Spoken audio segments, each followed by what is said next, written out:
లాంటి ఆ రూపం చూస్తుంటే కనుపాపల్లో కలకాలం కొలువుండిపోతుంది.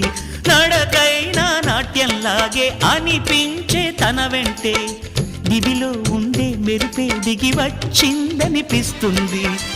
ఎందరు చూశారు కలగన్నామనుకున్నారు, అందుకనే ఏమో తను నిజం కాదనుకున్నారు. బతిమాలిన బదులివ్వదే తను ఊదంటే నన్ను నమ్మలే. నేలనడిగా పువ్వులనడిగా నీలి నింగి చుక్కలనడిగా ప్రేమించిన చెలియేదని. గాలినడిగా మబ్బులనడిగా రామచిలక రెక్కలనడిగా క్షేమంగా ఉందా నీ. అయినా ఇంతవరకు ఆ చూకి లేక తెగిన గాలి పటమై తిరిగా ఎటు దారి తోచక ఆగలే.